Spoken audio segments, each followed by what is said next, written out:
Nandito pa nga ako. Ano ko tulong isa na naman yan, pre? Ang ina kasi, kagabi, tol. Oh, Lalakad lang ako, men. oh, tapos, May nakita akong kaya, tol. oh, ano na naman? Napakaganda niya, pre, ka. Oh, sige nama mo. Tangina, wala akong payo, hindi ko maniniwala. Basta Ano tangin na, di talaga ako maniniwala sa'yo, ah. Tulong, sige. Pero ito kasi, Oh, nangyari na.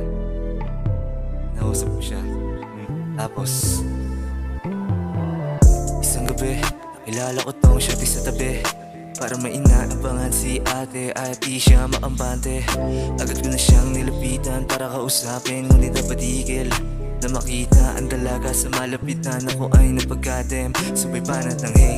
Ba't nag-iisa ka sakali, medyo malalim na ang gabi. Di ka ba takot at baka mapatropol ka, isa ka pa naman pretty. Lumibat ng hey, may inaantay lang ako, so just mind your business. Medyo mataray ang baby, kaya sinabi ko na lang ang tunay na bahay sa lady.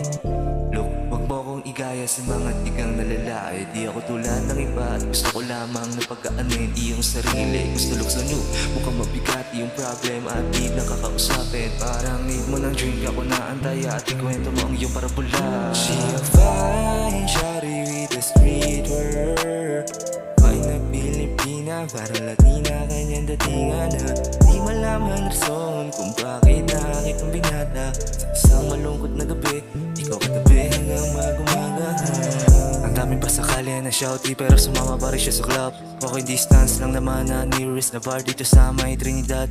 Kaya walking by, kasama ang pretty na shouty, dami sa kanya nagagandahan. Hanggang dumating na kami sa local na bar, rekta na sa table agad. Mga alak ay nagsiikot habang nakatingin sa may bebot. Mga oras ay lumipas, nalimutang na may pasok bukas. Kaming dalawa, tumatawa lang, enjoying the night. Fuck, ako'y nahilo at napahiga, lumilim ang mga paningin ko. Ay, nako. Fuck. Sakit ng ulo ko, tayo na yun. Nasaan tayo? Ha? Gagi. She a fine shawty with a streetwear, fine na Pilipina, parang Latina, kanyang datingan na di malaman rason kung bakit nakakit ang binata. Sa isang malungkot na gabi, ikaw katabi hanggang mag-umaga.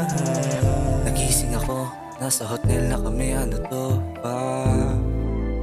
Tas naapat siya sa aking love, inugot niya aking Hungarian fuck. Nilamot niya na para bang lollipop. Damn, nakakagulantan talaga ang nasulyapan. Pagkatapos niya i-blow aking candle, pumatong siya sa akin agad like what? Di makapalag sa sarili ko, kasi medyo masakit pa ulo ko. Pero yung ulo ko sa ibaba, damang-dama ang kanyang pagkaklap. Bakit mamasita, ikaw ang kailangan ko na may disina. Sa malungkot na gabi, ikaw at tunggali, damang-dama ko, presensya mo, kalimutan natin ang mga detalye na nagbibigay sakit ng ulo, Gusto ngayong gabi, ikaw at tabi, hanggang umangat ng araw kasi.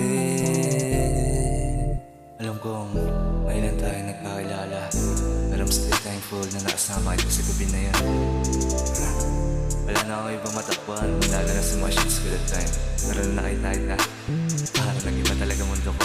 She a fine shawty with a streetwear, fine na Pilipina, parang Latina, kanyang datingan na di malaman rason kung bakit nakakit ang binata. Sa isang malungkot na gabi, ikaw katabi